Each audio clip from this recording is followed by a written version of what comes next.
इसको कर लेते हैं बंद। आते हैं हम लोग कंडक्ट रूल। हम लोग कहाँ तक डिस्कस किए थे संदीप जी? वीडियो ऑफ कर लीजिए, क्योंकि आपका इंटरनेट ख़त्म हो जाएगा, फिर आप बोलिएगा कि सर हम कैसे क्लास करें, मेरा तो इंटरनेट ख़त्म हो चुका है ना। चलिए 1 मिनट में आपका। तो सीसीएस कंडक्ट रूल हम लोग डिस्कस कर रहे थे, और यहाँ तक हम लोग ऑलरेडी डिस्कस किए थे। रूल 18 हमारा चल रहा था, ठीक है। और आज हम लोग ये क्लास में इसको ख़त्म कर लेंगे, और ख़त्म करने के बाद कल नहीं बट परसों हम लोग क्या करेंगे, कंडक्ट रूल के ऊपर जो एग्ज़ाम है उसको कंडक्ट करेंगे। कंडक्ट रूल का एग्ज़ाम कंडक्ट करेंगे, ठीक है। तो आप लोगों को इसको अच्छे से रिवाइज कर लेना है, जितना बेहतरीन ढंग से रिवाइज कर पाते हैं। एग्जाम में एटलीस्ट 4-5 क्वेश्चन आपका कंडक्ट रूल से रहेगा, इतना उम्मीद कर सकते हैं। एटलीस्ट 4-5 क्वेश्चन कंडक्ट रूल से रहेगा। सीसीएस सीसीए रूल से भी बहुत ज़्यादा क्वेश्चन रहता है। तो आगे हम लोग अभी कंडक्ट रूल के बाद ही तुरंत सीसीएस सीसीए नहीं पढ़ेंगे, एक आध छोटा टॉपिक भी हम लोग पढ़ लेंगे, ठीक है। फिर जाके सीसीएस सीसीए को लेंगे, या देख लेते हैं कैसे किया जाएगा। चलिए, तो लास्ट क्लास में हम लोग मूवेबल प्रॉपर्टी जो है इसके बारे में चर्चा किए थे। ये इमूवेबल प्रॉपर्टी देख लिए थे, पगड़ी हम लोग देख लिए थे, है ना। और अब हम लोग आते हैं क्या बोला जा रहा है आगे, और क्या बात बताया जा रहा है। तो बोला जा रहा है, if the total transactions in share, securities, debentures, mutual fund etcetera exceeds 6 month basic pay of the government servant during a calendar year, intimation to be submitted within 31st January of the subsequent year। क्या बताया गया कि किसी भी particular year में, particular calendar year में, not in financial year. Calendar year और financial year में अंतर है, आप लोग जानते हैं।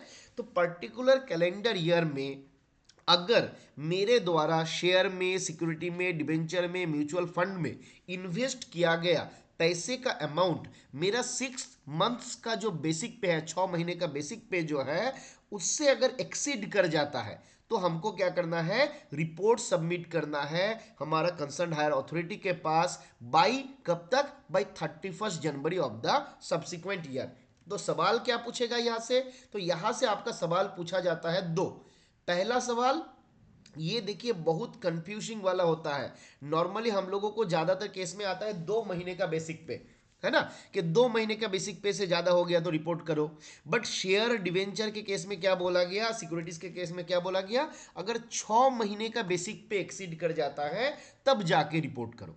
साथ ही साथ कब तक हमको रिपोर्ट करना है, तो ऑप्शन आएगा by 31st March, by 31st April, by 31st December, by 31st जनवरी। तो आपको याद रखना है 31st जनवरी। और ये सब्सिक्वेंट ईयर में है, मतलब 2024 में मैंने जितना सारा ट्रांजेक्शन मैंने मान लीजिए 5 लाख रुपए 2024 में इन्वेस्ट किया, share, security, debenture, mutual fund ये सब मिला के, तो मान लो कि वो मेरा 6 महीने के बेसिक पे से ज़्यादा है, बिल्कुल ज़्यादा है, सही बात है। और वहाँ पे हमको क्या करना रहेगा, इस साल का 31st जनवरी तक मेरे पास टाइम है कि मैं मेरे हायर अथॉरिटी के पास इस मैटर को रिपोर्ट करूंगा। क्लियर है? अब आते हैं आगे, क्या बोला जा रहा है। अब बोला जा रहा है transaction of family members from their own fund need not be reported. तो मेरा जो फैमिली मेंबर्स है उनका अपना पैसा अगर वो कहीं पे इन्वेस्ट करता है या करती है, तो this need not be reported, इसको रिपोर्ट करने का कोई आवश्यकता नहीं है। मान लो जैसे मेरा ही दोस्त एक है, वो कुछ दिन पहले बता रहा था कि उनका जो बीबी है वो आपका ऑनलाइन ट्यूशन देती है, और आपका मान लीजिए कुछ अलग अलग जगह पे कुछ इन्वेस्ट भी उनके फंड से किया जाता है। अब मैटर आता है कि उसको हमको रिपोर्ट करना है कि नहीं। तो भाई अगर मान लीजिए वो अपना पैसा किसी पर्टिकुलर जगह से, कोई कंपनी उन्होंने खोला, कुछ और मान लीजिए स्कूल टीचर है, या फिर मान लीजिए कोई बैंक में जॉब करता है, करती है, जो भी है, अगर वो अपना पैसा कहीं पे इन्वेस्ट करेंगे तो उसके लिए उनको हमें दिखाने का कोई आवश्यकता नहीं है। ये वो ट्रांजैक्शन को रिपोर्ट करने का कोई जरूरत नहीं रहेगा। कहाँ पे बताया गया, तो रूल 18 के जीआईडी 8 एक आया हुआ था उसी में पैरा 2। तो ये रूल नंबर यहाँ ये वाला आपसे कभी भी नहीं पूछेगा, बट आपसे ये पूछेगा कि क्या है इसके बारे में, कि मेरा फैमिली मेंबर्स है जो उनके द्वारा जो ट्रांजैक्शन है, वो अगर अपना पैसा कहीं पे इन्वेस्ट करता है या करती है, तो whether this shall be required to be intimated और नॉट, तो बोला जा रहा है भैया नहीं, इसके लिए हमको रिपोर्ट करने का कोई आवश्यकता नहीं है। ये बात हम लोग ऑलरेडी देखे थे कि सारा गवर्नमेंट सर्वेंट, चाहे वो ग्रुप ए हो, बी हो, सी हो और डी हो, shall submit annual property return by 30 annual property return till 31 December by 31 जनवरी।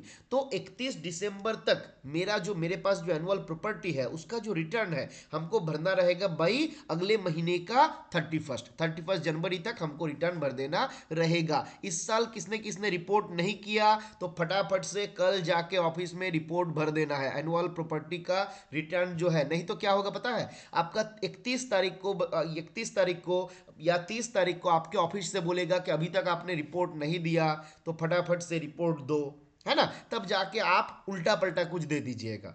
हम लोग लास्ट में वही करते हैं ना कि पहले से इसको प्रिपेयर करते नहीं और लास्ट में जाके उल्टा पलटा भर देते हैं जो मन में आया, चलो कोई देखने वाला है नहीं, ठीक है। बट कब आप नजर में आइएगा इसका कोई गारंटी नहीं है। इस कारण से हम लोगों को समय समय पे भर देना रहेगा। और अगर यहाँ पे एक ऑप्शन भी दिया गया, मान लो मेरे पास प्रीवियस ईयर में जो आपका प्रॉपर्टी था, अब इस साल में अगर उसमें कोई चेंजेस वगैरह नहीं है, जितना था मेरा लैंड वैंड जो था वही है, इसमें और कोई चेंजेस नहीं है, तो बोला जा रहा है भाई यहाँ पे आपको दोबारा फ्रेश नहीं भरना है। अब बस लिख दीजिए no change same as last year, पिछले साल जो था इस साल भी वही है, तो बस वही लिख के दे दीजिए चलेगा, ठीक है। No change from previous year, ये लिख के आप रिटर्न अपना सबमिट कर दीजिए। अब मान लीजिए कि कोई बंदा अगर ये रिटर्न नहीं भरता है तो क्या होगा, तो बोला जा रहा है अगर ये रिटर्न नहीं भरा जाता है, विजिलेंस क्लियरेंस जो है वो इशू नहीं करना है। तो आप अगर किसी पर्टिकुलर ऑफिस में हो, आपके द्वारा विजिलेंस क्लियरेंस इशू किया जाता है, तो you must remember that the vigilance clearance should not be issued till the government servant has submitted his annual immovable property return। तो ये annual immovable property return जब तक नहीं भरेगा तब तक आपको क्या नहीं करना है, उनको विजिलेंस क्लियरेंस नहीं देना है। कहां पे बताया गया, रूल 18 का GID 30 में इसके बारे में बताया गया। अब यहां पे हमारा बात बताया जाता है कि भाई ये प्रिस्क्राइब्ड अथॉरिटी के पास ये सारा रिपोर्ट सबमिट करेगा। तो प्रिस्क्राइब्ड अथॉरिटी कौन होगा, तो बोला जा रहा है ग्रुप ए गवर्नमेंट सर्वेंट के लिए गवर्नमेंट, सेंट्रल गवर्नमेंट जो है वो होगा prescribed authority. Group B government servant के लिए head of the department will be the competent authority और प्रिस्क्राइब्ड अथॉरिटी, और अदर्स जो गवर्नमेंट सर्वेंट होंगे उनके लिए head of office will be the prescribed authority, है ना। तो ये बात हमको याद रखना पड़ेगा, कभी कभी ये सवाल हमसे पूछा जा सकता है ना। प्रिस्क्राइब्ड अथॉरिटी, तो हम यहाँ पे देखिए जैसे हम लोग आगे देख रहे हैं कि हमने क्या देखा था, डिफरेंट जगह पे आगे भी हमारे यहाँ पे दिया गया, पहले भी प्रिस्क्राइब्ड 18 का ए, देखिए यहाँ पे हमने सारा जगह पे देख रहा था कि मान लो कि भाई मूवेबल इमूवेबल प्रॉपर्टी का रिटर्न है तो प्रिस्क्राइब्ड अथॉरिटी के पास जाके देना है ना। फिर हमने देखा यहाँ पे मान लो कि प्रिस्क्राइब्ड अथॉरिटी जो है कभी भी मांग सकता है कि भाई तुम अपना मूवेबल और इमूवेबल प्रॉपर्टी का रिटर्न दो। तो ये प्रिस्क्राइब्ड अथॉरिटी है कौन, है ना, पुष्पा पुष्पा पुष्पा पुष्पा कौन है, तो यहां से पता चल जाए कि हमारा पुष्पा कौन है, प्रिस्क्राइब्ड अथॉरिटी कौन है। ग्रुप ए के लिए government, central government, group B के लिए हेड ऑफ द डिपार्टमेंट और अदर्स के केस में हेड ऑफ ऑफिस। तो ये भी एग्जाम पॉइंट ऑफ व्यू से CCS कंडक्ट रूल से एक अच्छा इंपॉर्टेंट सवाल हो सकता है। Under rule 18 the term prescribed authority mean for option A, मान लीजिए दे दिया ग्रुप ए के लिए कौन होगा, ग्रुप बी के लिए, ग्रुप सी के लिए, अदर्स के लिए। तो ये तरीके से एक क्वेश्चन यहां से भी फ्रेम किया जा सकता है, याद रहेगा। ग्रुप ए के लिए कौन है बताइए फटाफट से पब्लिक चैट में, who is the prescribed authority in connection with group A government servant, फटाफट से जवाब देना है। प्रद्युत, आकाश, अभिजीत, अक्षय, अनुष्वा, मधुस्मिता, जिंटू, बंटी। अरे बंटी जी इतना ज्यादा कंजूस मत बनिए, है ना, कि खाली जी बोल के ही छोड़ दिए, मतलब ये कंफर्म सोया हुआ है, अदरवाइज इतना कम नहीं लिखता बंटी जी। हाँ चलिए, इसमें भी कंजूसी, सी जी। चलिए सेंट्रल गवर्नमेंट, है ना, हाथ का टाइपिंग स्पीड को भी ठीक रखिए, नहीं तो। अच्छा, कितने लोग आप में से हैं जो काउंटर पे बैठ के एड्रेस पूरा नहीं लिखते हैं, बंटी जी पूरा लिखते हैं आप, है ना। तो ये बात ध्यान रखना है कि आप अगर कभी काउंटर पे हैं तो आपको एड्रेस जब लिखना रहता है पूरा लिखना रहेगा। ऐसे में बहुत लड़का को देखा हूँ कि जो आपका ABCD करके, मतलब ए बी नहीं, मान लीजिए अशीद विश्वास नाम है तो लिख दिया AB, या फिर खाली A विश्वास, P विश्वास, D कुंडू, C कुंडू, है ना। तो ABCD ये सब नहीं करना है, पूरा लिखना है। बैरकपुर में एक लड़का को इस कारण से ही इस प्रकार से कुछ कारण से ही लगभग 20-22 हजार का पेनल्टी लगा हुआ है। 20-22 नहीं होगा, 12,000 के आसपास उनको पेनल्टी लगा हुआ है। ठीक है, कारण हम लोग बाद में डिस्कस करेंगे, अभी नहीं, जब हम लोग इंटरनेशनल मेल को पढ़ेंगे। आगे आते हैं हम लोग, आगे क्या बताया जा रहा है। तो पिछला पेज तक हमने देख लिया, यहाँ तक हमने देख लिया। अब आते हैं अगला वाला में। ठीक है, आज हम लोग इसको ख़त्म करेंगे। आज हम लोगों का एकदम फुल जोश में है, इसको आज ख़त्म करना है। फिर मैं एक बार आप लोगों को रिवाइज करवा दूंगा, और करने के बाद कल आप लोग इसको, आज रात को और कल आप इसको अच्छे से पढ़िएगा। जितना ज़्यादा क्वेश्चन जहाँ पे मिलेगा वहाँ से सॉल्व करना है। ठीक है, हमेशा याद रखना है कि किसी भी पर्टिकुलर आदमी के ऊपर पूरा भरोसा नहीं करना है, चाहे जो भी हो। इवन अगर मैं भी हूँ, मेरे ऊपर भी पूरा भरोसा कभी भी नहीं करना है ना। आपको जहां जितना क्वेश्चन मिलेगा सॉल्व करिए, प्रैक्टिस करिए, है ना। तब जाके देखिएगा आपका अच्छा, मैंने आपको कोई रोक नहीं सकता। You will become unstoppable. Sandeep Maheshwari का एक अनस्टॉपेबल बोल के वीडियो है, किसी ने देखा है? संदीप माहेश्वरी का अनस्टॉपेबल बोल के एक वीडियो है, किसी ने देखा? ज्योतिर्मय नो, बाकी लोग एक बार बताइए फटाफट से। No, no, no. तो चलिए, आज आप लोगों का एक होम टास्क है। ठीक है, आज क्लास के बाद, चलिए राकेश ने देखा है, आज क्लास के बाद वो वीडियो आप लोग एक बार देख लीजिएगा। ठीक है, अब देखना पड़ेगा, बिल्कुल देखना पड़ेगा भाई। मेरा जीवन में एक समय था जब मैं बड़ा कॉम्प्लिकेशंस के भीतर से गुजर रहा था, और उस टाइम पे वो वीडियो पर्सनली हमको बहुत मदद किया था। ठीक है, हो सकता है आपको थोड़ा ओवर हाइप लगे, बट देखना, एक बार देख लीजिएगा। ठीक है, अच्छा लगेगा। चलिए, और खास करके आप देखो या ना देखो तो बात की बात है, अपने बच्चे को साथ में लेके देख लीजिए। अगर किसी का घर पे बच्चा है तो उनके साथ बैठ के देखिए। ठीक है, या खुद भी देख लीजिए पहले, फिर बच्चे को दिखाइएगा, बट काम का रहेगा। चलिए, आगे आते हैं हम लोग। मूवेबल इमूवेबल प्रॉपर्टी के ऊपर हम लोग डिस्कशन चल रहा है, और 18 में हम लोग जानते हैं कि इन हमारे देश के भीतर जो प्रॉपर्टी है उसके बारे में डिस्कशन होता है। अब बोला जा रहा है, in regard to fix deposit with banks also a report should be made to the prescribed authority under rule 18 का sub rule 3 of CCS conduct rule if the monetary limit laid down there exceeds 2 months basic pay. अगर कभी हम किसी particular समय पे bank पे मान लीजिए कोई खाता खोल रहा हूँ, कुछ अकाउंट ओपन कर रहा हूँ, जिसका अमाउंट जो है मेरे 2 महीने का बेसिक पे से ज़्यादा है, तो उसको भी बोला जा रहा है कि हमको क्या करना रहता है, रिपोर्ट करना रहता है कि हाँ इतना पैसा हमने यहाँ पे जमा किया या जो भी। ठीक है, आगे आते हैं हम लोग। बोला जा रहा है, day to day savings bank transactions either with a bank or with a post office would not however come within the purview of rule 18 के सब रूल 3। तो day to day savings bank में हमारा जो transaction होता है या bank में जो ट्रांजेक्शन होता है, ये आपका इसके परव्यू में नहीं आ रहा है। अगला क्या बताया गया, बोला कि previous sanction of prescribed authority is required in case of any transaction of movable property with a person having official dealing of the government servant. सवाल हम ऐसा कर सकते हैं कि मान लो मेरा ऑफिशियल कनेक्शन है किसी बंदे के साथ, उस बंदे से मेरा बेसिक पे है मान लो 50,000, और उस बंदे से मैं 20,000 का कोई सामान खरीद रहा हूं, whether the previous sanction is required और नॉट।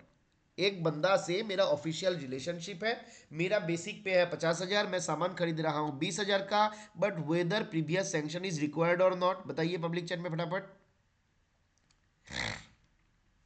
फटाफट से बताइए। अभी तक किसी ने जवाब नहीं दिया। चलिए, प्रद्योत, सीताराम, ज्योतिर्मय, दीपक और बाकी लोग, क्या हो गया भाई, जल्दी से जवाब दीजिए। राकेश जी, और जवाब नहीं, झिंटू, सची, चलिए, अच्छा क्या बोला, संदीप बोले कि नहीं, संदीप बोले नहीं। संदीप जी थोड़ा सा ध्यान दीजिए, हम लोग यहाँ पे क्या देखा, क्या बोला जा रहा है, previous sanction of prescribed authority is required in case of any transaction. Movable property जो है हम किसी भी अमाउंट का अगर ट्रांजैक्शन करते हैं किसी बंदे के साथ जिसके साथ मेरा ऑफिशियल डीलिंग है, तो the previous sanction is required. याद रहेगा? याद रहेगा ना संदीप जी? फटाफट से जवाब दीजिए, याद रखना है, ठीक है, क्योंकि ये आपको कंफ्यूज करने के लिए क्वेश्चन दे सकता है। नॉर्मली हम लोग जानते हैं कि 2 महीने के नीचे रहेगा तो मान लो कि हमको जरूरत कुछ नहीं है ना, 2 महीने के ऊपर होगा तब जाके बताने का जरूरत होता है। बट यहाँ पे बोल रहा है कि भाई प्रीवियस सैंक्शन जो है वो लेना आवश्यक है। आगे आते हैं। आगे यहाँ पे एक फुल फॉर्म पूछा जाता है एग्जाम पे, आईपी एग्जाम के लिए बहुत इंपॉर्टेंट है। प्रिज्म, प्रिज्म का फुल फॉर्म क्या है? तो बोला जा रहा है प्रॉपर्टी रिलेटेड इंफॉर्मेशन सिस्टम। याद रहेगा?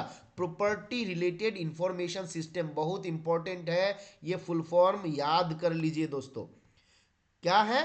Property related information system. इसको जनरेट किया गया, इसको डेवलप किया गया by NIC, national information commission जो है उसके द्वारा। किसके लिए? For IAS officer. IAS officer जो लोग हैं उन लोगों के लिए इसको आपका क्या किया गया, डेवलप किया गया कि भाई वो अपना प्रॉपर्टी रिटर्न वगैरह इधर भरेगा, है ना। तो प्रिज्म याद रहेगा। चलिए, अब हमने पहले देख लिया था, क्या देखा था? हमारे देश के भीतर का जो प्रॉपर्टी परचेस किया जा रहा है विद इन इंडिया। अब 18 मई में हम बन गए इंटरनेशनल खिलाड़ी, है ना, पुष्पा की तरह। पुष्पा नाम सुन के क्या सोचा? चलिए, क्या बताया जा रहा है इसमें देखिए। तो बोला जा रहा है प्रॉपर्टी आउटसाइड इंडिया, जो इमूवेबल प्रॉपर्टी है मेरे देश के बाहर, उसके बारे में यहां पे आपका डिस्कस किया गया। तो पहला क्या बताया जा रहा है? बोला जा रहा है no government servant except with previous sanction of prescribed authority. तो जब भी हम इमूवेबल प्रॉपर्टी आउटसाइड इंडिया में बात कर रहे हैं तो बोला जा रहा है उसको परचेज करने के लिए वी नीड प्रीवियस सैंक्शन।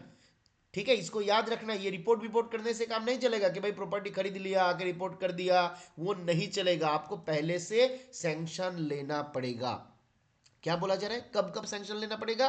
तो पहला बात बोला जा रहा है एक्योर करिए, परचेज करिए, मॉर्टगेज में लीजिए, लीज में लीजिए, गिफ्ट में लीजिए, दूसरे किसी भी तरीके से लीजिए, अपने नाम पे लीजिए, अपने फैमिली के किसी दूसरे मेंबर के नाम पे लीजिए। जब भी कोई इमूवेबल प्रॉपर्टी आउटसाइड इंडिया आप एक्योर करिएगा, मतलब गेन कर रहे हो आप यहाँ पे, तो इनकमिंग यहाँ पे हो रहा है, तो इनकमिंग के लिए रिपोर्ट करना है।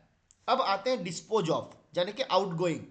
तो पहला वाला हो गया मेरा इनकमिंग, अब हो रहा है आउटगोइंग। क्या बोला जा रहा है? जब भाई आप डिस्पोज ऑफ कर रहे हो, सेल कर रहे हो, मॉर्गेज में दे रहे हो, गिफ्ट में दे रहे हो, किसी दूसरे तरीके से दे रहे हो, किसी तरीके से ग्रांट कर रहे हो, जो भी हो, इमूवेबल प्रॉपर्टी को किसी तरीके से भी अपना प्रॉपर्टी अगर आप डिस्पोज ऑफ कर रहे हैं, चाहे वो आपके अपने नाम पे हो या फिर वो अपने फैमिली मेंबर के नाम पे हो, you must obtain previous sanction. आपको प्रीवियस सैंक्शन लेना पड़ेगा। साथ ही साथ बोला जा रहा है enter into any transaction with foreigner, foreign government, foreign organisation. अगर किसी भी फॉरेनर के साथ, फॉरेन गवर्नमेंट के साथ, फॉरेन ऑर्गेनाइजेशन के साथ अगर मैं किसी भी प्रकार के ट्रांजैक्शन के भीतर जाता हूं, उसके लिए हमको प्रीवियस सैंक्शन लेने का आवश्यकता है। क्लियर है यहां तक? 18A तक हमारा याद रहेगा ना? आगे बढ़ा जाए देवी और सजनों, फटाफट से बताइए। चलिए, अब आते हैं हम लोग रूल नंबर 19 पे। ठीक है, अब आते हैं हम लोग रूल नंबर 19 पे, जहां पे बताया गया vindication of acts and characters के बारे में। क्या बताया गया? Vindication of acts and characters. मतलब क्या है? मतलब मैंने बोला था कि मान लो कि किसी पर्टिकुलर आदमी ए और बी जो भी है, मैंने बोला ए बी जो है वो एक चोर है। ए बी कौन है? एक चोर है। अब ए बी बोलता है कि नहीं मैं चोर नहीं हूं, मैं अच्छा हूं। ठीक है, तो क्या हो गया? ये विंडिकेशन करना होता है, उनको सफाई देना रहता है कि नहीं भाई हम खराब नहीं है, हम अच्छे हैं, आप हमको फोकट में बदनाम कर रहे हैं। ठीक है, तो इस प्रकार की एक्टिविटी को बोला जाता है vindication of acts and character. अब मैंने क्या बोला था? ए बी चोर है। अब ए बी एक व्यक्ति विशेष है, जब हम उनको बदनाम कर रहा हूं तो मेरे अगेंस्ट में कोर्ट जा सकता है, कोई इशू नहीं है ना। वो बोलेगा I will see you in the court और कोर्ट चला जाएगा। बट मान लीजिए ए बी जो है वो एक्स पोस्ट ऑफिस का पोस्ट मास्टर है और हम बोले हैं एक्स पोस्ट ऑफिस का पोस्ट मास्टर जो है वो चोर है। अब यहाँ पे क्या हुआ, कोई बंदा अपने ऑफिशियल कैपेसिटी पे था जिसको मैंने बदनाम किया। अब यहाँ पे अगर अगर इस बदनामी के लिए आपका एबी को लगता है कि वो जाएगा कोर्ट, तो इसके लिए उनको गवर्नमेंट का प्रीवियस सैंक्शन लेना रहेगा। यहाँ पे उनको अपने ऑफिस से सैंक्शन लेना रहेगा कि भाई हम जाए या ना जाए। क्लियर है? तो यही बात आपका बताया जा रहा है। देखिए कि to vindicate the character of government servant has to obtain previous permission of government before going into court और प्रेस, है ना। अगर कोई भी गवर्नमेंट सर्वेंट अपने ऑफिशियल कैपेसिटी में जब रहता है, अगर वहां पे ड्यू टू ऑफिशियल कैपेसिटी में अगर कोई कहाँ पे पोस्टेड है, उनके कैरेक्टर को अगर किसी ने बदनाम किया, डिफेम किया, अगर उनको विंडिकेट करवाने के लिए कोर्ट में जाना है, प्रेस में जाना है, इसके लिए उनको प्रीवियस सैंक्शन लेना है गवर्नमेंट से। क्लियर है? अब क्या बोला जा रहा है, बोला जा रहा है if the permission is not received with in 3 months. इसको ध्यान दीजिए, जो भी लोग क्लास ज्वाइन किए हुए हैं, ये सवाल आपके एग्जाम पे आएगा। खास करके एम्स का एग्जाम जो लोग दे रहा है उनको तो ये सवाल 100% पूछेगा। अगले बार आप मिला लीजिए, ये क्वेश्चन आपको पूछेगा vindication of acts and character के लिए कितने महीने का टाइम पीरियड, नोटिस पीरियड दिया जाता है ना। तो याद रहेगा कितने दिन, बताइए कितने समय का टाइम पीरियड दिया जाता है, कितने समय का, फटाफट से बताइए सब लोग। 3 महीने का टाइम पीरियड दिया जाता है। IP exam point of view से भी बहुत ज्यादा इंपॉर्टेंट सवाल है, वेरी मच इंपॉर्टेंट क्वेश्चन ये, ठीक है। वो बचपन वाला वीवीआईपी लगा ही लीजिएगा।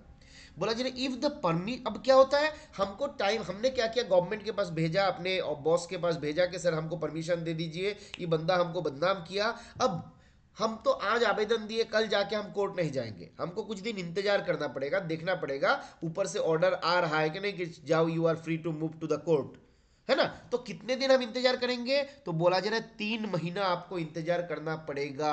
कब से? From the date of receipt of his request. जब उनका रिक्वेस्ट जो है गवर्नमेंट के पास रिसिप्ट होगा, वहां से उनको 3 महीना इंतजार करना पड़ेगा। और इस 3 महीने के बाद अगर इस 3 महीने के बाद अगर परमिशन नहीं भी आता है, तो भाड़ में जाओ तुम, हमको कुछ फर्क नहीं पड़ता, हम कोर्ट में जाएंगे, हम प्रेस के पास जाएंगे। तो 3 महीने का इंतजार के बाद you are free to move, but उसके पहले नहीं जाना है। अब क्या बोला जा रहा है, जो बात थोड़ी देर पहले मैं बोला था, अगर किसी का पर्सनल कैरेक्टर और एक्ट को मैं आपका डिफेम करता हूं, this rule does not apply to his private character or act done by him in private capacity. हम बोले थे ना ए बी एक चोर है, तो ए बी को जब हम बोला वो प्राइवेट कैरेक्टर को हम बदनाम किए, तो इसके लिए अगर उनको कोर्ट जाना है, प्रेस जाना है, जहां पे वो जाएगा, इसके लिए कोई पाबंदी नहीं रखा गया। बट ऑफिशियल कैपेसिटी में जब हो जाता है तो उनको नोटिस देना रहेगा, 3 महीना इंतजार करना पड़ेगा, फिर जाके वो जा सकता है। क्लियर है vindication of act and character? बताइए फटाफट से, फिर जाके आगे बढ़ेंगे।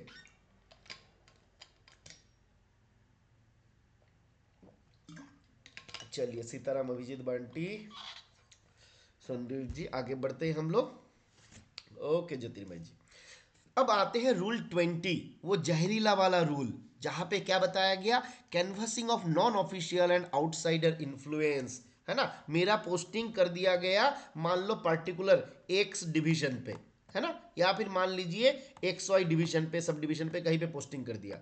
अब ये जो है मेरे घर से बड़ा दूर है, और मैं मंत्री जी के पास चले गए और बोले कि चाचा चाचा देखो हमको बहुत दूर भेज दिया, हमको वापस लाओ ना, है ना। तो ये मैंने क्या किया, आउटसाइडर इन्फ्लुएंस लाया, है ना। हमको कोई पनिशमेंट दिया गया और हमने वहां पे क्या किया, आउटसाइडर इन्फ्लुएंस लाया, तो इसको प्रोहिबिट किया गया आपका कहाँ पे, कंडक्ट रूल के रूल 20 में। और हम लोग इसको कैसे याद रखते हैं कि जो जहरीले लोग होते हैं वो आउटसाइडर इन्फ्लुएंस लाता है ना। तो जहर का मतलब होता है 20, और आउटसाइड इन्फ्लुएंस जो लाता है उनको भी कहाँ पे बताया गया, रूल 20 में बताया गया। क्या बोला जा रहा है देख लेते हैं एक बार। बोला जी no government servant shall bring or attempt to bring any political or other outside influence to bear upon the superior authority to further his interest in respect of matters pertaining to service. तो कोई भी government servant का अपना service related जो matter है उसमें उनका जो इंटरेस्ट है, उसके लिए उनको कभी भी क्या नहीं करना है, आउटसाइड इन्फ्लुएंस को लाना नहीं है। अब इस आउटसाइड के भीतर आपका पॉलिटिकल इन्फ्लुएंस भी हो सकता है और कोई आउटसाइड दूसरा कनेक्शन भी हो सकता है। तो किसी भी प्रकार का कनेक्शन को आपको यहाँ पे लाना नहीं है, याद रहेगा। क्लियर है, आगे बढ़ा जाए, इसमें कुछ खास है नहीं। आगे बढ़ते हैं हम लोग देवी और सजनों, रूल नंबर 21। अभी हम लोग शादी करेंगे, ठीक है, ज़्यादा दिन हुआ नहीं, अभी चलिए शादी कर लेते हैं। क्या बताया गया शादी के बारे में? तो पहला चीज़ तो आपको याद रखना है, खास करके जो हमारा बेसिक लेवल का क्वेश्चन जहाँ पे पूछता है उसमें सबसे इंपॉर्टेंट एक सवाल है कुलदीप जी का, क्या शादी के बारे में कंडक्ट रूल के कौन सा कंडक्ट रूल में बताया गया। सबसे आसान क्वेश्चन, इससे आसान कंडक्ट रूल से सवाल होगा ही नहीं, है ना। बट उसको भी पूछा जा सकता है कभी भी, उसको भी कभी भी पूछा जा सकता है। क्या बताया गया रूल 21 में? रूल 21 में बताया गया रिस्ट्रिक्शंस रिगार्डिंग मैरिज। तो हम लोग जानते हैं शादी का एज होता है 21, और 21 में बताया गया रिस्ट्रिक्शन रिगार्डिंग मैरिज के बारे में। तो क्या क्या बोला गया? तो बोला कि no government servant shall enter into or contract a marriage with a person having spouse living। तो कोई भी गवर्नमेंट सर्वेंट क्या नहीं कर पाएगा, जिसका बीबी या पति जिंदा है ना। ये मान लीजिए ए है, ये हमारा बी है, ए और बी जो है पति पत्नी है, तो ये बंदा मेरा जो सी है ये ए से शादी नहीं कर सकता, है ना, क्योंकि इसका पति या पत्नी जीवित है। ठीक है, अब आता है दूसरा केस, बोला जा रहा है जिसका पति या पति जीवित है वो इससे किसी दूसरे से शादी नहीं कर सकता। तो पहला, मेरा पत्नी है, मैं किसी से शादी नहीं कर पाऊंगा, और दूसरी बात, जिसका पति है या पत्नी है वो हमसे शादी नहीं कर सकता। ठीक है, क्लियर है। यही बात देखिए दोनों जगह पे आपका बताया गया कि no government servant shall enter into or contract a marriage with a person having a spouse living, जिसका स्पाउस जीवित है। ये लिविंग का मतलब साथ में रहता है ऐसा नहीं है, लिविंग का मतलब जीवित है ना। अगला क्या है, बोला जी no government servant having a spouse living, मतलब जिसका पति या पत्नी है वो क्या नहीं कर सकता, शैल enter into or contract a marriage with any person, है ना, वो दूसरे से शादी नहीं कर सकता, है ना, without obtaining permission of the government even though such marriage is permissible under the personal law of the government servant and other party. अब देखिए यहां पे केस को थोड़ा सा ध्यान दीजिए, सवाल यहां से पूछता है। पहले हमने देखा कि वो तो पहला वाला छोड़ दीजिए, अब दो तीन बार बोल के फायदा है नहीं, अब दूसरे वाला में आते हैं। अब मान लीजिए किसी एक बंदा है ए, कोई एक बंदा है ए जिसका पत्नी है बी, ठीक है, तो ये पति पत्नी दोनों जीवित है। अब ए को इच्छा है दूसरा शादी करेंगे सी के साथ, तो बोला जा रहा है भाई अलाउड नहीं है। अब ए बोला कि नहीं, मेरा पर्सनल लॉ जो है परमिट करता है, तो बोला गया ठीक है चलो तुम्हारा पर्सनल लॉ परमिट करता है तो तुमको ऑप्शन दिया जाएगा, बट उसके लिए क्या करना है, you have to obtain permission of the government. आपको अपने गवर्नमेंट से परमिशन लेना है, ऑफिस से परमिशन लेना है कि हाँ मेरा पर्सनल लॉ परमिट करता है इसलिए मैं दूसरा शादी करना चाहता हूं, तो कृपया हमको परमिशन दिया जाए। तो याद रखना है, अगर पर्सनल लॉ परमिट भी करता है तो भी गवर्नमेंट के बिना परमिशन का आप दूसरा शादी नहीं कर सकते हैं। क्लियर है, याद रहेगा। अगर अगर आपका पर्सनल लॉ परमिट भी करता है फिर भी बिना गवर्नमेंट के परमिशन का आप दूसरा शादी नहीं कर सकते। आप क्या, हम भी नहीं कर सकते, कोई नहीं कर सकता। ठीक है, आगे बढ़ते हैं। अब मान लीजिए कि कोई बंदा जो है गैंगटॉक आपका बैंकॉक घूमने के लिए चला गया और वहां पे जाके कोई खूबसूरत लड़की को पसंद आ गया और वो बोले कि नहीं भाई यहाँ से हम शादी करके ही जाएंगे। तो बोला जा रहा है भाई ठीक है, कर सकता है कि नहीं बताइए। हम गए घूमने के लिए, आपका पोस्टल हमारा कॉलेज है ना, एशिया पैसिफिक हमारा पोस्टल यूनियन एपीपीयू में जो कॉलेज है हमारा, क्या बोलता है उनका नाम, एशिया पैसिफिक पोस्टल कॉलेज ना, एपीपीसी बोला जाता है, एपीपीसी बोलता है ना। बताओ हम वहां पे गए, शादी कर सकते हैं कि नहीं? Yes with permission of government. Sachi बोला yes with permission of government. बाकी लोग बताइए क्या परमिशन लगेगा कि नहीं लगेगा?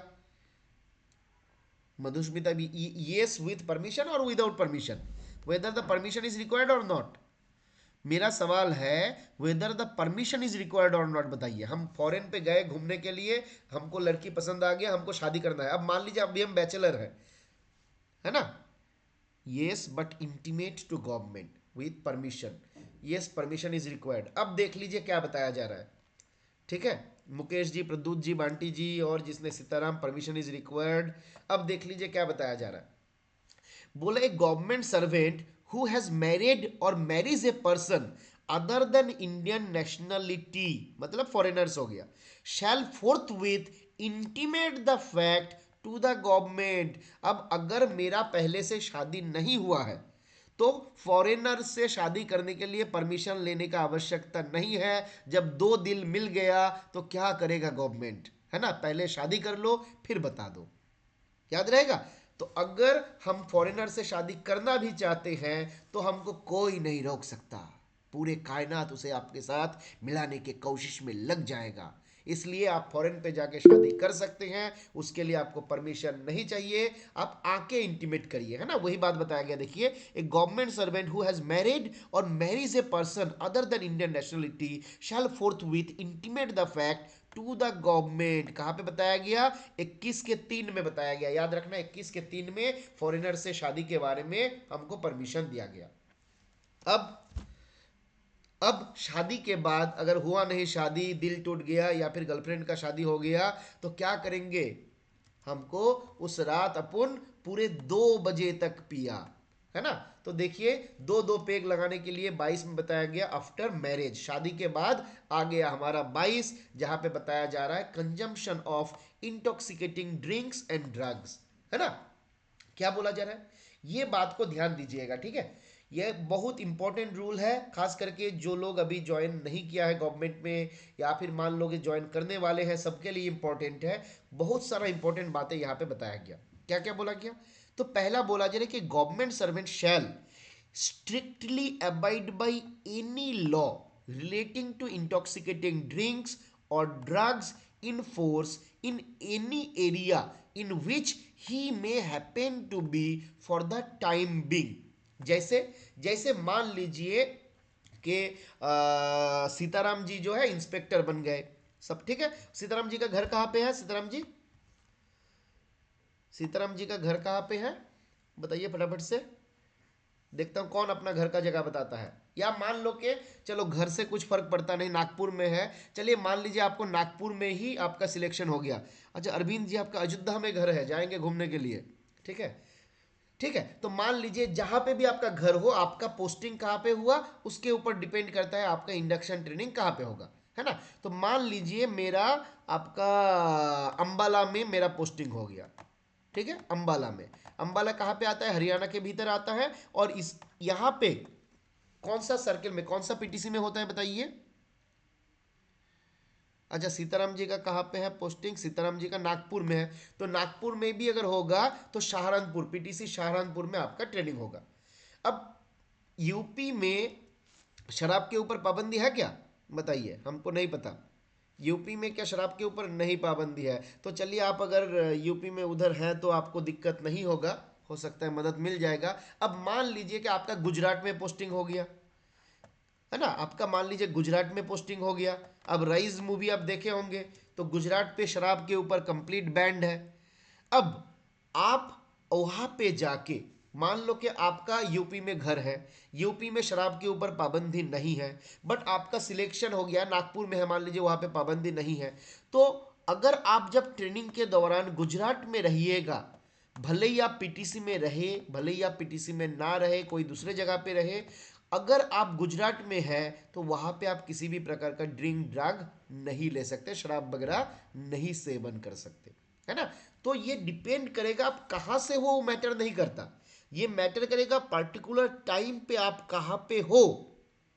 जहां पे आप हो, अगर वहां पे शराब के ऊपर पाबंदी है तो आप शराब या जो भी इंटॉक्सिकेटिंग ड्रिंक्स वगैरह है, अगर वो परमिसिबल नहीं है तो आप उसको नहीं ले सकते। यही बात आपका यहां पे बताया गया कि गवर्नमेंट सर्वेंट को स्ट्रिक्टली इस रूल का पालन करना है। कौन सा रूल का? कोई भी पर्टिकुलर एरिया, पर्टिकुलर टाइम पे मेरा गवर्नमेंट सर्वेंट जिस एरिया में रहेगा, उस एरिया में जो रूल है उस रूल का पालन करना पड़ेगा। क्लियर है? अब क्या बताया जा रहा है, बोला जा रहा है नॉट टू बी, ये पहला चीज हो गया। अब आता है सेकेंड चीज, not to be under influence of any intoxicating drink or drug during the course of his duty। जब वो अपना ड्यूटी करेगा, जॉब करेगा, उस टाइम पे किसी भी तरीके से वो नशा में नहीं रह सकता, है ना। He should not be under the influence of any intoxicating drink और ड्रग। ठीक है, तो ये पहला हो गया during the course of his duty. दूसरा क्या बोला जा रहा है, बोला जा रहा है shall also take due care that performance of his duties at any time is not affected in any way by the influence of such drink और ड्रग। अब क्या हुआ, रविवार के रात में मैं मेरे दोस्तों के साथ पूरे एकदम 2-3 बजे तक पिया। अब सोमवार मैं ऑफिस गया, अब जाके मैं लड़खड़ा रहा हूं। तो भाई आपको ध्यान रखना होगा, कभी भी किसी भी समय पे आपका ड्रिंक या ड्रग जो भी है उसके लिए आपका जो ऑफिशियल ड्यूटी है उसमें किसी भी प्रकार का हैम्परिंग ना हो, ये ध्यान रखना आपका काम है। ठीक है, तो आप उस इन्फ्लुएंस में भी नहीं रह सकते। तीसरा क्या बोला गया, refrain from consuming any intoxicating drink और ड्रग इन पब्लिक प्लेस। अब दीघा घूमने गए, वेस्ट बंगाल में घूमने का जगह है दीघा, जहां पे बहुत लोग जाते हैं और बहुत लोग ड्रिंक्स वगैरह भी करते हैं। But being a central government servant you are not permitted to drink there in open और पब्लिक प्लेस, है ना। पब्लिक प्लेस में जाके आप ड्रिंक नहीं कर सकते। अब उसके बाद क्या बोला गया, बोला गया not to appear in public place in state of intoxication. अब मान लीजिए आपको मूड हुआ भाई बहुत ज्यादा पीने का, और होटल रूम पे बैठ के आप 2-4 पेग लगाए और उसके बाद बाहर समुंदर की हवा खाने निकल पड़े। तो बोला जा रहा है नहीं भैया, being a central government servant you are not allowed for this too, है ना, क्योंकि आप एक इंटॉक्सिकेटेड स्टेट में उस टाइम पे हो। You should not appear in public place. तो ड्रंकन कंडीशन में या फिर नशा के स्थिति में आपको पब्लिक प्लेस में कभी भी नहीं जाना है। ना तो पब्लिक प्लेस में नशा करना है, ना ही नशा करके पब्लिक प्लेस में जाना है। और ये सब कुछ होने के बाद अगर आपके पास समय मिलता है, मौका मिलता है कुछ ड्रिंक ड्रंक लेने का, तो बोला जा रहा है भाई उसके बाद भी ज्यादा मत करो, not to take the drink और ड्रग टू एक्सेस, है ना, ज्यादा ना करने के लिए भी मना कर दिया गया। अब यहाँ पे हम लोग जो बात किए थे पब्लिक प्लेस के बारे में, तो बात आता है कि भाई पब्लिक प्लेस में क्या क्या आता है ना, कौन सा जगह है जिसको हम लोग पब्लिक प्लेस बोलेंगे। तो बोला जा रहा है any place or premises to which the public have or are permitted to have access whether on payment or free of cost or otherwise। कोई भी ऐसा एरिया, कोई भी ऐसा प्रेमिसेस, इवन कन्वेयंस, मतलब मान लो कि आप ऑफिस का कोई व्हीकल आपको दिया गया। अब आप बोल रहे हो कि नहीं भाई ये तो ऑफिस का व्हीकल है, ये तो पब्लिक प्लेस है नहीं, वहां पे हम 2-4 पेग लगा ही लेंगे, है ना। बट बोला जा रहा है कि नहीं, वो भी पब्लिक प्लेस के भीतर आता है। तो कोई भी पर्टिकुलर प्लेस, कोई भी पर्टिकुलर प्रेमिसेस, कोई भी आपका वाहन जो आपको दिया गया ऑफिस से आना जाना या किसी पर्टिकुलर पर्पज से, या फिर मान लो आप ट्रेन में जा रहे हो तो ट्रेन भी आपका पब्लिक प्लेस ही कहलाया जाएगा। तो बोला जा रहा है जहां पे कोई भी पब्लिक आपका फ्री एक्सेस वहां पे है, फ्री एक्सेस मतलब वो वहां पे मूवमेंट कर सकता है, जा सकता है, उसके लिए कोई परमिशन अलगवाइज कुछ नहीं चाहिए, जिसको पेमेंट बेसिस पे या फिर फ्री ऑफ कॉस्ट या दूसरे मान लो कि परमिशन लेके भी जा सकता है, तो उसको भी आपका पब्लिक प्लेस ही कहलाया जाएगा। क्लियर है। आगे आते हैं हम लोग रूल 22 का ए में, है ना। तो हाँ बिल्कुल, डायरेक्टली नहीं बोला consumption is prohibited, consumption prohibited है नहीं। कहां पे प्रोहिबिट किया है, बस restricted. Consumption is not prohibited, consumption is restricted, है ना अभिजीत जी। चलिए, मतलब ये कंडक्ट रूल थोड़ा बीबी के जैसा है ना, कि हम बोले नहीं कि तुम मत करो, बट मैं चाहता हूं कि तुम चाहो कि तुम ना चाहो, है ना। देखे थे मूवी ये प्यार का पंचनामा या क्या था, कि मैं चाहता हूं कि तुम चाहो कि तुम ना चाहो। ठीक है, तो मेरा कोई इच्छा नहीं है, तो कंडक्ट रूल भी ऐसे ही हम लोगों को बोलता है। चलिए आगे आते हैं। आगे रूल नंबर 22 का ए क्या बता रहा है। 22 के ए में बोला जा रहा है prohibition regarding employment of children below 14 years of age. अब मेरे घर के लिए किसी को काम पे रखना है, तो मैं कोई ऐसा बच्चा को नहीं रख सकता हूं जिनका एज 14 साल के नीचे का है।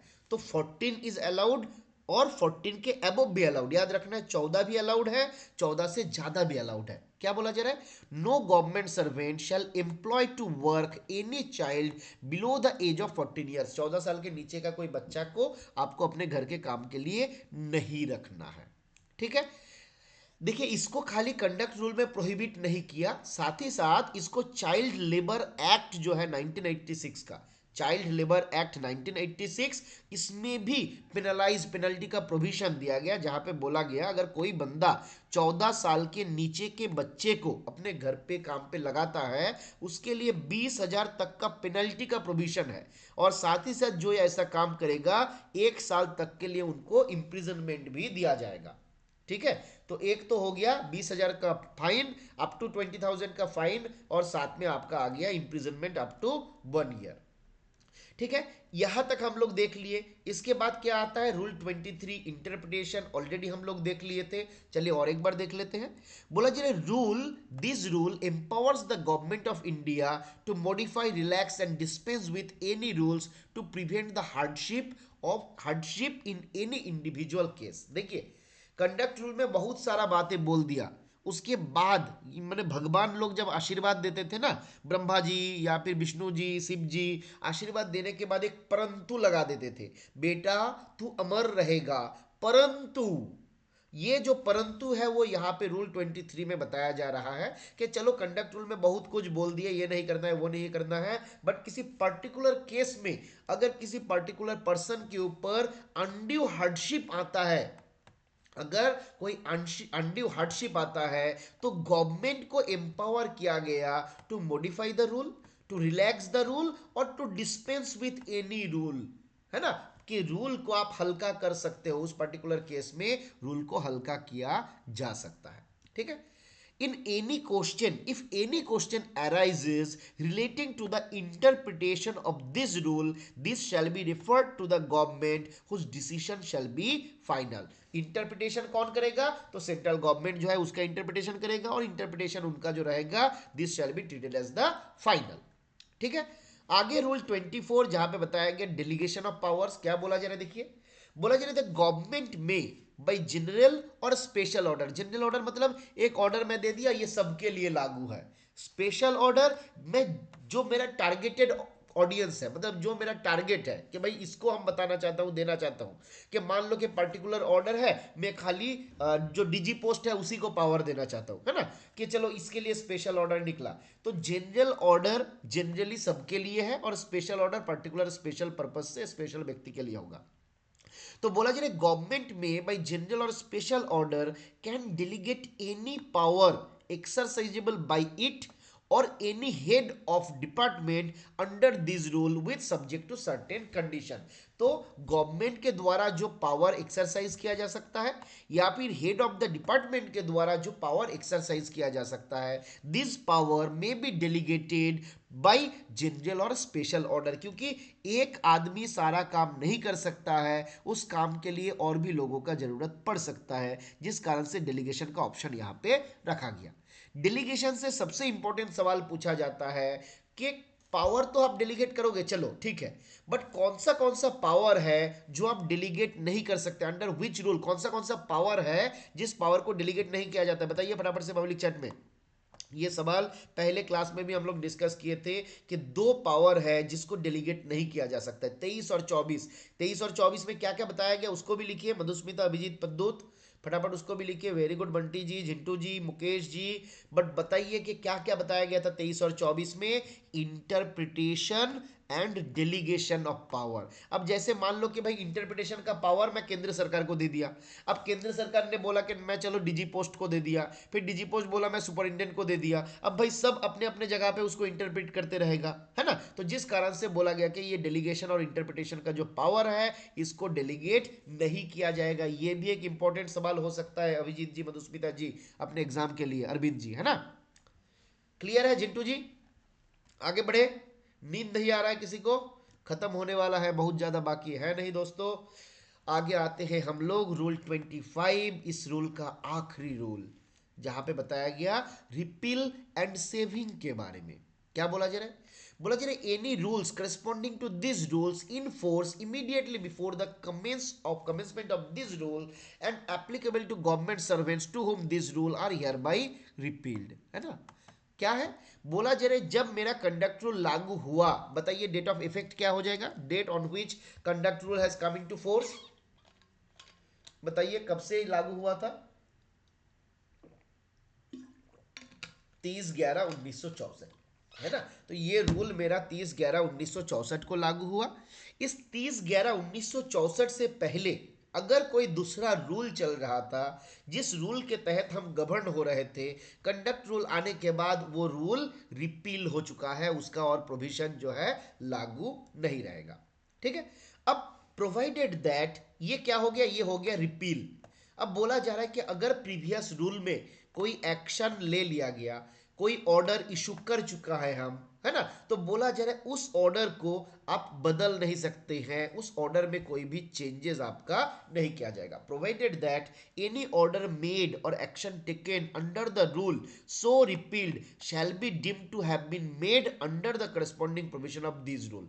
तो इस रूल में उस रूल के द्वारा लिए गए एक्शन जो है उसके ऊपर कोई भी इफेक्ट नहीं रहेगा।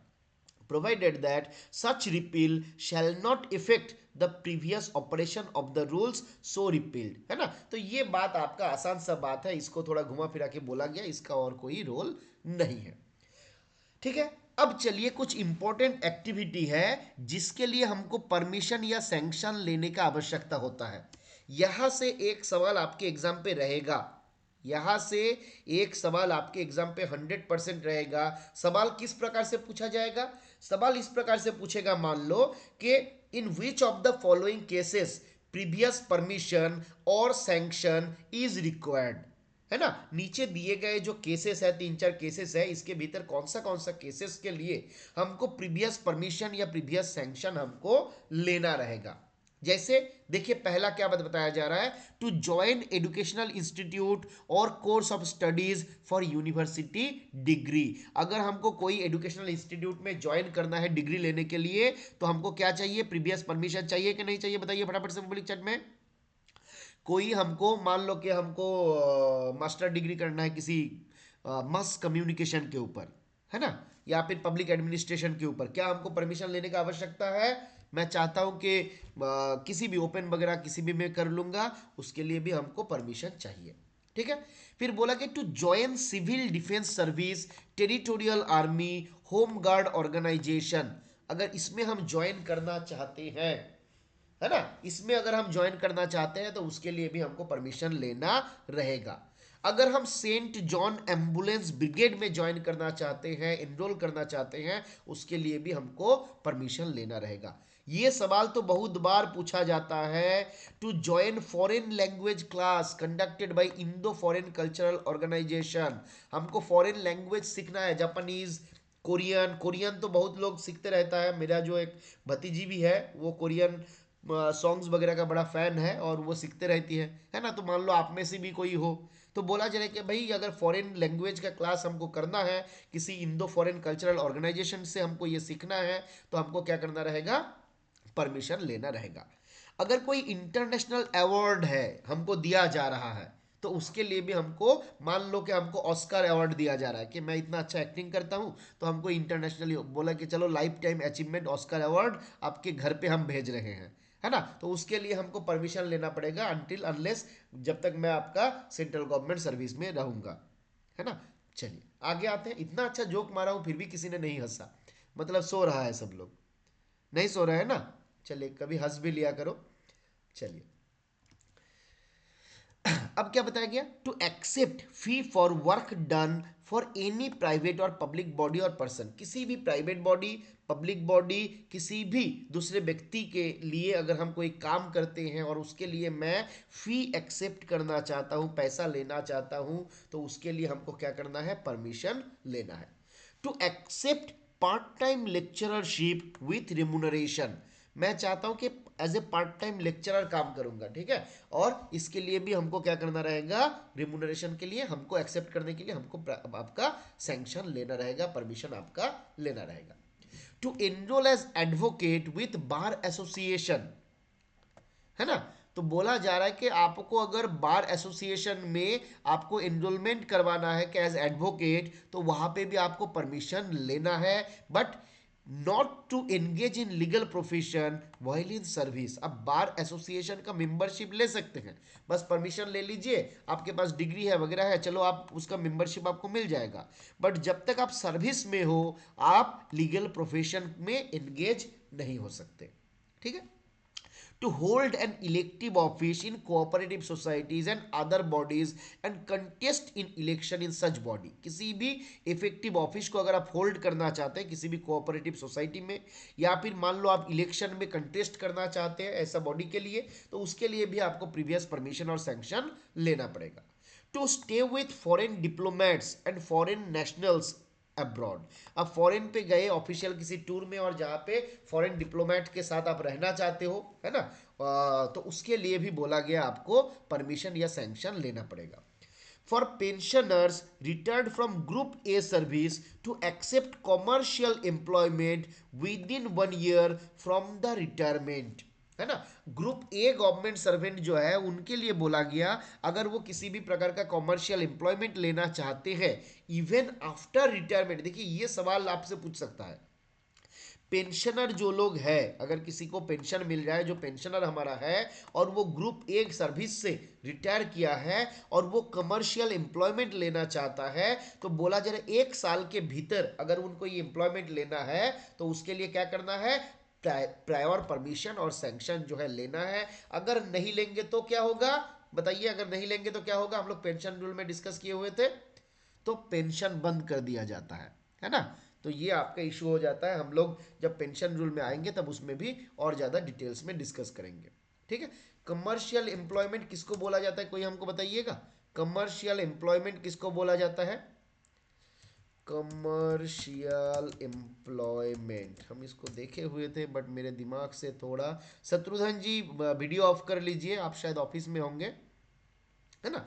तो कमर्शियल एम्प्लॉयमेंट का मतलब बोला जा रहा है किसी भी प्राइवेट सेक्टर में जॉब करना, एंटरप्रेन्योरशिप करना, है ना, जो भी है वो सारा चीज आपका कमर्शियल एम्प्लॉयमेंट के भीतर आ रहा है। Commercial employment refers to any form of employment or engagement in business activity that is preliminary that is primarily aimed to earn a profit, है ना। कोई भी ऐसा बिजनेस आप करना जा रहे हो जहां पे आपको कुछ बेनिफिट्स वगैरह मिलेगा, है ना, तो उस जगह पे आपको, अगर आप ग्रुप ए सर्विस से रिटायर किए हुए हैं तो आपको क्या करना रहेगा, परमिशन लेना रहेगा। चलिए मैं आज एक काम करूंगा, ये क्लास खत्म होने के बाद जब मैं इसको अपलोड करूंगा या फिर संदीप जी ये व्हाट्सएप नंबर मैं आपको दे रहा हूँ, इस व्हाट्सएप नंबर पे मैसेज करिएगा तो मैं आपको लिंक भेज दूंगा। ठीक है।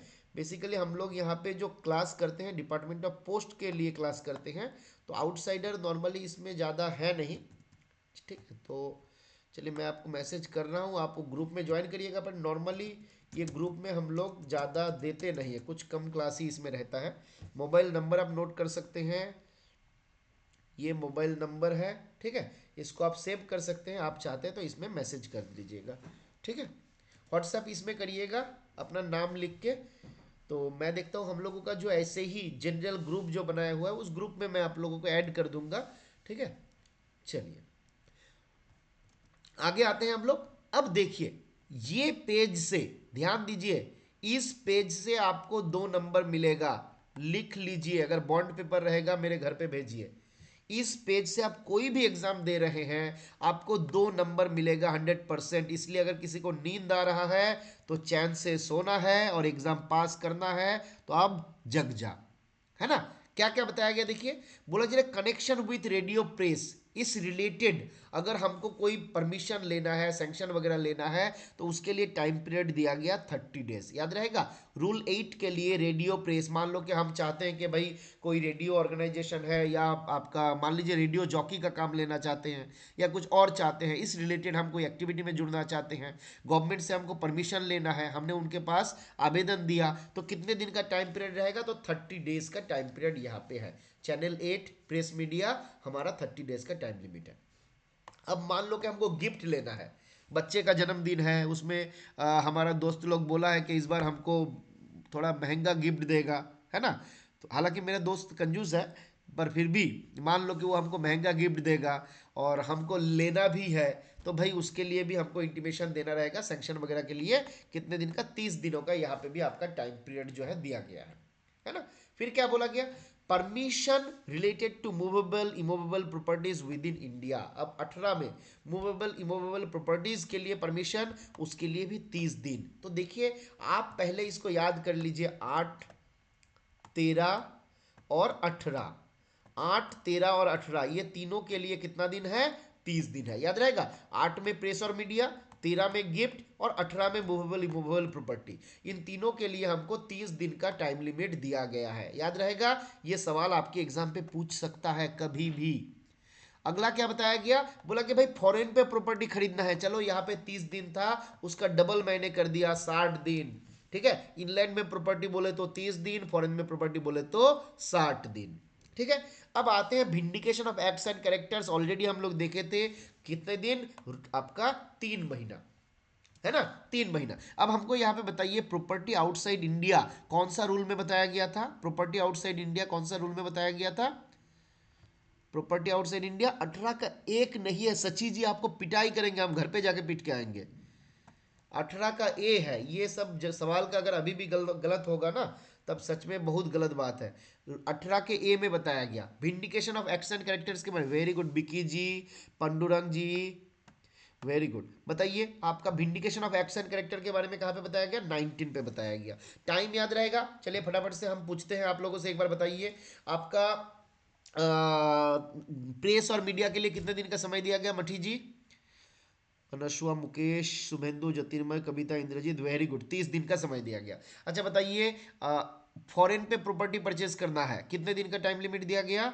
60 दिन का हमारा नोटिस पीरियड दिया गया। ठीक है, विंडिकेशन ऑफ एक्शन कैरेक्टर के लिए कितना दिन दिया गया?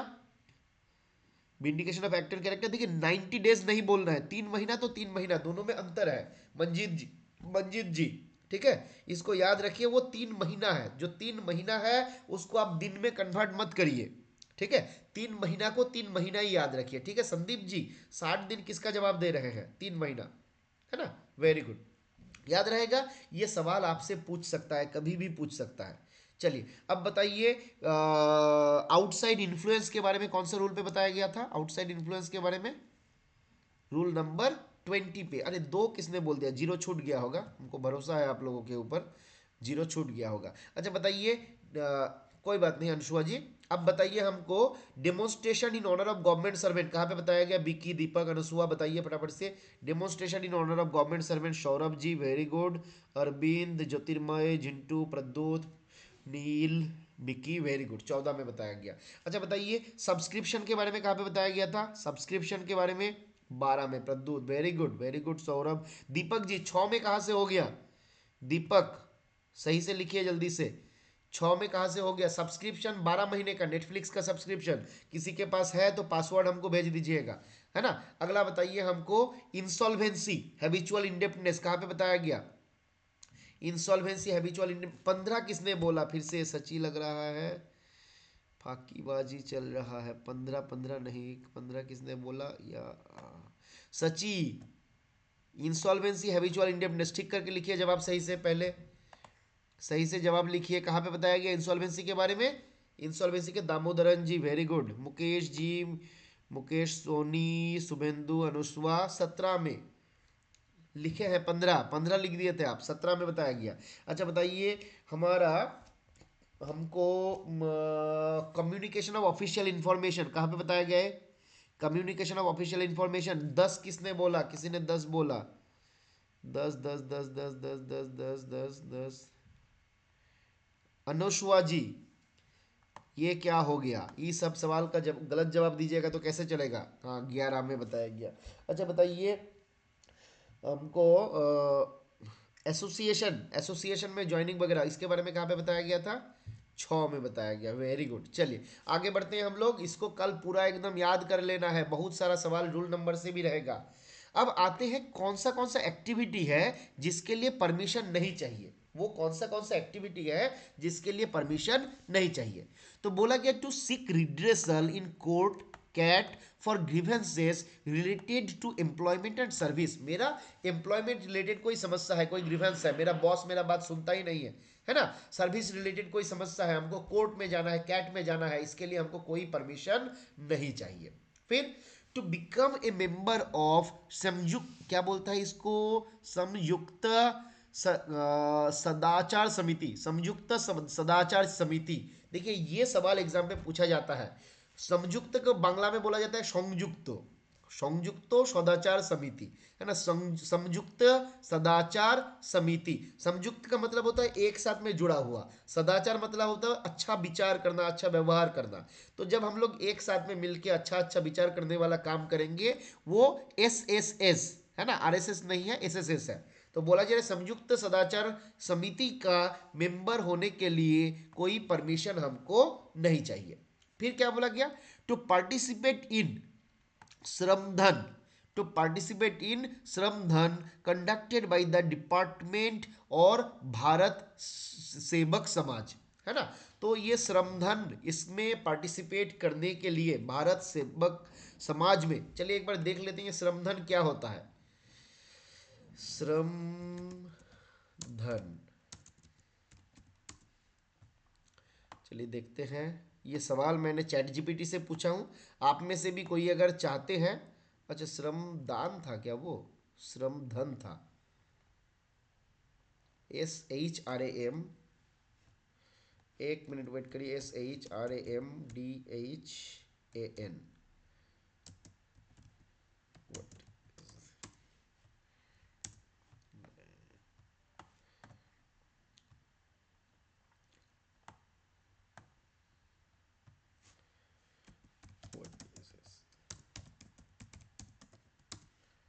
देखिए श्रमधन क्या है, क्या बताया जा रहा है। अरे ये तो फिर से श्रमदान में ही आ गया, या श्रमदान ही होगा।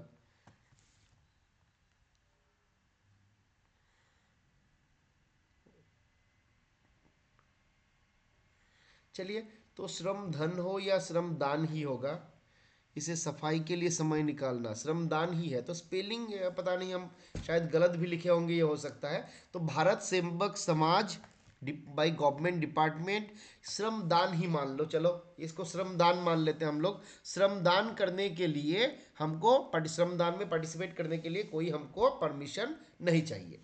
To participate in flag day collection voluntarily, flag day collection के लिए अपने मेहनत का दान करना। चलिए श्रमदान होगा ना, वो धन नहीं होगा, दान होगा। ठीक है, हो सकता है मैं जब इसको नोट किया था, एक्चुअली ये स्वामी हैंडबुक से नोट किया गया था, तो उस टाइम पे हो सकता है हमने उसको सही से नहीं पढ़ा। ठीक है, to participate in flag day collection, तो फ्लैग डे कलेक्शन जो रहेगा, इसके लिए अगर हम पार्टिसिपेट करते हैं तो उसके लिए परमिशन नहीं चाहिए।